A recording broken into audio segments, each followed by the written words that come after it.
চতুৰ্দশ অধ্যায় 5 নম্বৰ শ্লোক গীতা সত্য ৰজ আৰু তম তিনিটা গুণ সত্য গুণৰ পৰা সাত্বিক ভাৱ আহে মনলৈ ৰজু গুণৰ পৰা ৰাজসিক ভাৱ আহে আৰু তমো গুণৰ পৰা মানুহৰ মনলৈ তামসিক ভাৱ আহে কেতিয়া সাত্বিক আহে সাত্বিক আহিলে কি হয় ৰাজসিক আহিলে কি হয় তামসিক আহিলে কি হয় বুজি লওক সত্য গুণৰ কোৱালিটিটো কি তত্ৰ সত্বম নিৰ্মলত্বাৎ প্ৰকাশকম অনাময়ম জ্ঞান সঙ্গেন বদনাতি সুখ সঙ্গেন চানঘ চতুৰ্দশ অধ্যায় 6 নম্বৰ শ্লোক গীতা হে অৰ্জুন সত্যগুণ অতি নিৰ্মল প্ৰকাশ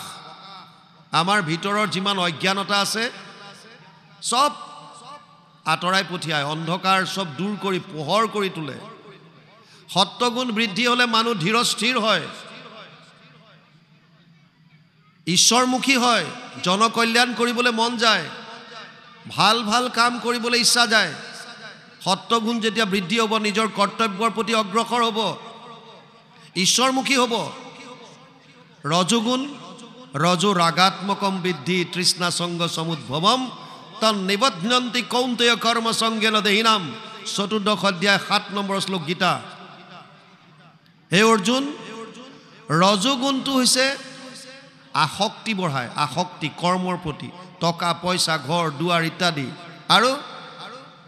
জাক জমকতা ভাল পায় আৰু যশস্যা বিচাৰে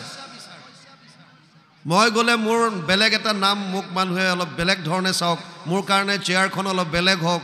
মোক দিয়া জাপিটো অলপ বেলেগ হওক মোক দিয়া গামোচাখন অকণ বেলেগ হওক মোৰ জয় জয়কাৰ কৰক ইত্যাদি জাক জমকতা যশ নেম এণ্ড ফেম এইবিলাক কাৰ ৰজগুণ বৃদ্ধি হলে আৰু যেতিয়া তমোগুণ বাঢ়িব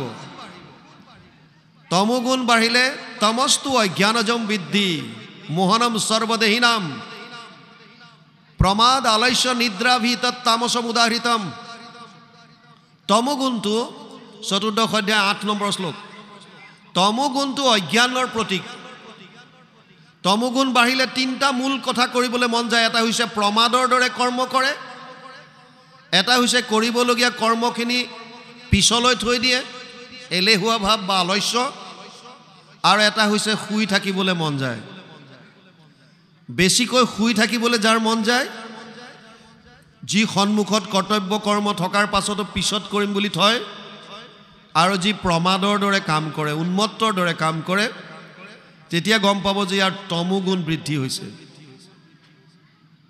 এতিয়া ভগৱান কৃষ্ণই অৰ্জুনক কৈছে যে চৈব সাত্বিকা ভাৱ ৰাজসস্তামচয়ে মত্ত এবেতি তান বিধি নাচ হম তেসু তে মই হে অৰ্জুন সাত্বিকে হওক ৰাজসিকে হওক তামসিকে হওক তিনিওটা মোৰ পৰা আহে কিন্তু মই না ভাৱত থাকো না ভাৱটো মোত থাকে এটা কথা খালি বুজি ল গোটেই সংসাৰ ভাৱৰ ওপৰত চলি আছে